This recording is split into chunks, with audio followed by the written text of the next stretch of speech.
ओम ध्यानम नमः। नमस्कार दोस्तों, एक बार बुरी आत्माओं ने इकट्ठे होके भगवान शिव से शिकायत की कि आप हमारे साथ बहुत बड़ा भेदभाव कर रहे हो। भगवान शिव ने कहा कि ऐसा मैंने क्या किया? तो बुरी आत्माओं ने कहा कि आपने अच्छी आत्माओं के लिए तो बहुत बड़े बड़े महल बनाए हुए हैं, जबकि आपने हमारे लिए खंडर, सूखे हुए पेड़ पे रहने के लिए जगह दी हुई है। ये भेदभाव नहीं तो क्या है? भगवान शिव बोले कि भाई देखो, मैंने तो आप सबको एक जैसा बनाया है, लेकिन आप अपने कर्मों की वजह से बुरी आत्माएं बन गई और जो अच्छी आत्माएं हैं वो अपने कर्मों की वजह से अच्छी आत्माएं बन गई। तो इसमें मेरा दोष बताओ क्या है? बुरी आत्मा ने कहने लगी कि नहीं जी, ये तो आप हमारे साथ बड़ा सरासर बेईमाना कर रहे हैं और ये भेदभाव है आपका। और वो मानने के लिए बिल्कुल तैयार नहीं हुई और कहने लगी जी, हम सब आपकी एक जैसी संतान है, लेकिन आप फिर भी हमारे साथ भेदभाव कर रहे हो। भगवान शिव भी बड़े परेशान हुए, लेकिन कुछ देर सोचने के बाद उन्होंने अच्छी और बुरी दोनों आत्माओं को बुलाया और कहा कि आज से आपके महल और खंडर सब समाप्त हो जाएंगे। आप अपने लिए खुद ही एक शहर का निर्माण करोगे और जैसा आप चाहो वैसा उसको बनाना, लेकिन ये खंड और महल आज से खत्म हो जाएंगे। एक आत्मा उनमें से बोली कि शहर बनाने के लिए तो जी हमें ईंटों की जरूरत पड़ेगी, ये ईंट कहाँ से आएंगी?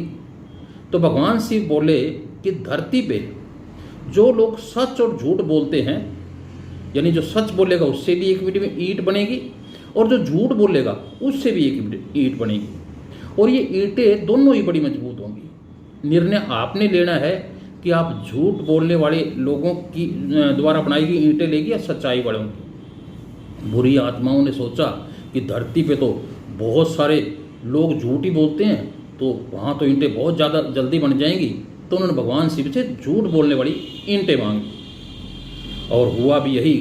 कुछ समय बाद वहाँ झूठ बोलने वाली लोगों से जो बनी ईंटें, उनका बहुत बड़े ढेर लग गए और जल्द ही बुरी आत्माओं ने बहुत बड़े शहर का निर्माण जो है वो कर दिया।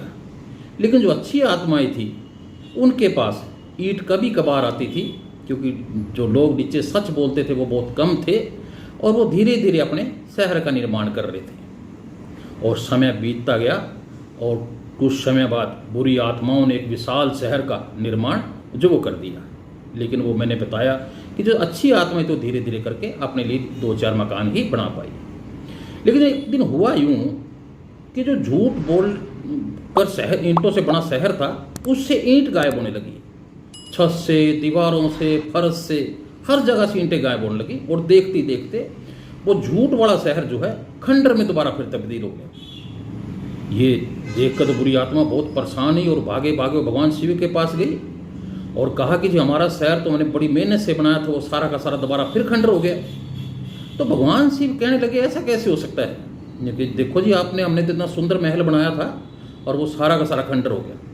तो अपनी दृष्टि से भगवान शिव ने देखा कि जो लोगों ने झूठ बोले थे उनके झूठ पकड़े गए हैं और उनको उनकी सज़ा मिल रही है, तो इसलिए जो झूठ वाली ईंटें थी वो गायब होनी शुरू हो गई हैं। तो दोस्तों, मेरा कहने का, समझाने का भाव यही है कि बचपन में हम सुना करते थे कि झूठ की बुनियाद बहुत ही कम होती है और झूठ की उम्र लंबी नहीं होती। लेकिन इस कहानी का समझाने का मेरा मतलब यही है कि झूठ जितना भी बोल लो कभी ना कभी पकड़ा ही जाता है और झूठा व्यक्ति उस झूठ की सज़ा पा के रहता है। और दोस्तों, ये आपको तय करना है कि आपने अपने जीवन में झूठ का सहारा लेके तरक्की करनी है या सच का सहारा लेके। अगर आप ईमानदारी से बेईमानी को छोड़ के सच बोल के अपनी जीवन की बुनियाद रखते हो तो वो बुनियाद बहुत मजबूत होगी, अच्छी आत्माओं की तरह। अगर आप झूठ बोल के, बेईमाना करके अपने जीवन में सफलता हासिल कर भी लेते हो तो वो ज़्यादा दिन आपके पास रहने वाली नहीं। तो दोस्तों, निर्णय आपको लेना है कि आपके जीवन की बुनियाद झूठ पे रहेगी या सच पे। आपको अच्छी आत्मा बनना है या झूठी आत्मा। तो मेरा कहानी सुनाने का यही एक मकसद था कि आप अपनी सफलता में केवल सच्चाई से ही उसको आगे ले जाइए।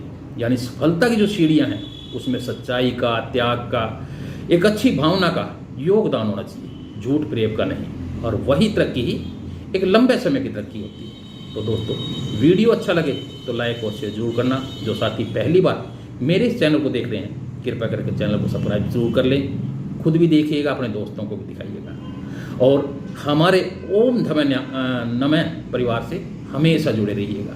ओम ध्यानम नमः। नमस्कार दोस्तों।